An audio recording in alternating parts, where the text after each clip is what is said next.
Hello and welcome back to the channel, and in today's video I am doing my first ever roller coaster rankings. Here are my top 10 roller coasters at Alton Towers Resort. Obviously at Alton Towers you have the smaller rides such as Runaway Mine Train up to the much bigger roller coasters as well, like the Smiler and Oblivion. So without too much talking, let's get straight into the top 10. Starting with number 10 we have Octonauts. Yeah, it's not the biggest, fastest or scariest ride out there, but it's a low-key mid-ride for the toddlers. Oh, and also it's in CBeebies land. And being almost 12, it's pretty awkward walking into there and riding it. So saying that, I've only ridden it once. Moving on to number 9, and this is the only powered coaster in the park, and also the only roller coaster into Katanga Canyon. And this is of course Runaway Mine Train. It's just a powered roller coaster, so nothing too fast or intense because it only has a top speed of 21 miles an hour. Though entering the tunnel can be quite intense. Oh, whatever.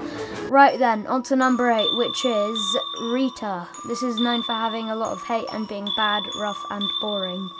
And I personally agree, however I do think the launch is pretty decent. Definitely the second best in the park, after 13's launch of course.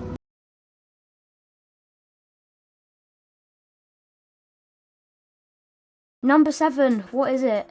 It is Spinball Whizzer, the second best spinning coaster in the UK after Dragon is Angry at Chessington World of Adventures. Again, not too much to say, it spins and there's not much legroom, and the lap bar doesn't even sit on your lap, it sits on your belly. So, moving on, number 6 is Galactica, a fun and calm and smooth flying coaster. And if you didn't know, a flying coaster is where the ride vehicle tilts down to where you're facing the floor at a 90-degree angle. And this was the first B&M one to be built, so yeah. And to be honest, the scariest part is either sitting in the brake run or making your way to the lift hill while staring at a hard concrete floor, praying that your vest restraint keeps you in. So number 5 is of course 13, which is the ride which, spoilers, although you should know by now because it's been open for over 10 years, has a drop track inside.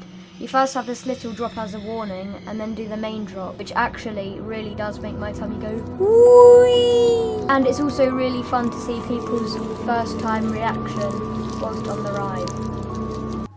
Number 4 is Oblivion.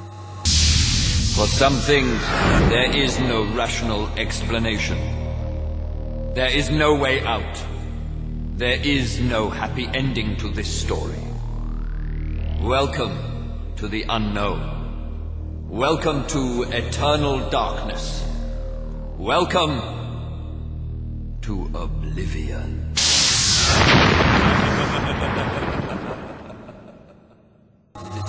This was the first ever dive coaster, with probably the most basic layout of any coaster, with an amazing drop and then a turnaround into the brake run. Oh, and then you have a 10-minute sit down waiting to get back into the station. Lovely. Number 3 is Wicker Man. Now this used to be my favourite ride at the park, however after riding 2 other new rides, yeah, it doesn't compare as well as it used to. It still is an amazing family GCI coaster, which is why it's in the top 3. Number 2 is the Smiler, the ride which makes you go upside down 14 times, holding the world record for most inversions on any roller coaster in the world. And when I went to Towers a few weeks ago, I rode it for the first time, which was amazing. And you should know by now what my number 1 ride at Alton Towers is. It's of course Nemesis Reborn. It had its re-theme and re-track in 2023 and reopened in 2024. And I never got to ride it in its old form because I wasn't tall enough. Yeah, pretty depressing. Anyway, that was my top 10 roller coasters at Alton Towers Resort. If you want to share your top 10, please let me know in the comments. So I hope you liked this video. If you did, be sure to hit that like button and subscribe, and I'll see you in the next video. Bye!